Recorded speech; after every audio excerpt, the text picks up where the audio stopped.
Les experts maliens, nigériens et burkinabés travaillent sur les derniers documents relatifs à la création de la Banque confédérale pour l'investissement et le développement. Ces documents seront soumis au ministre des Finances pour approbation avant leur adoption par la session du Collège des chefs d'État de la Confédération pour le lancement officiel de la dite banque.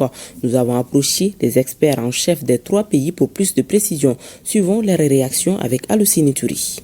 Cette réunion technique doit examiner et améliorer les documents qui seront soumis à la réunion des ministres des Finances de l'AES, gouverneur de la Banque confédérale d'investissement et de développement. Elle prépare donc l'Assemblée constitutive de la Banque. La création de la Banque répond à un besoin stratégique exprimé par nos chefs d'État. Elle vise, entre autres, à mobiliser les ressources longues, adaptées à nos réalités, pour financer les infrastructures structurantes, l'industrialisation, l'agriculture de transformation, l'énergie, l'eau, les transports, le numérique et l'habitat. Tous ces documents soumis aux experts serviront de base pour les ministres en charge des finances pour la suite du processus.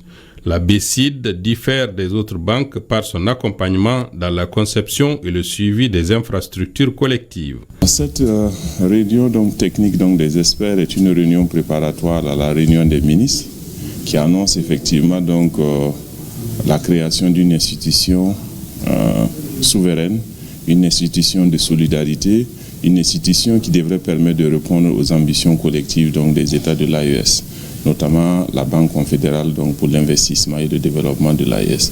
Nous, en tant qu'experts, nous devons préparer l'ensemble des documents qui doivent être soumis aux ministres.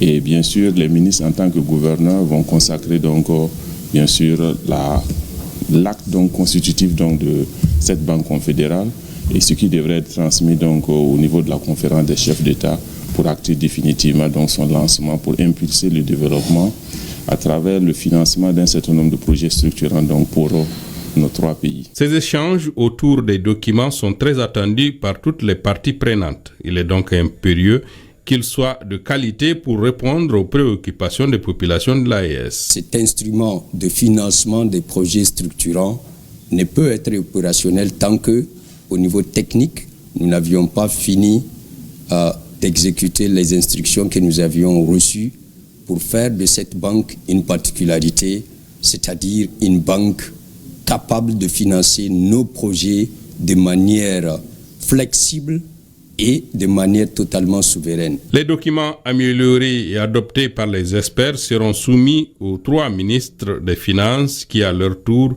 les transmettront à la conférence des chefs d'État pour le lancement officiel de la Banque confédérale d'investissement et de crédit.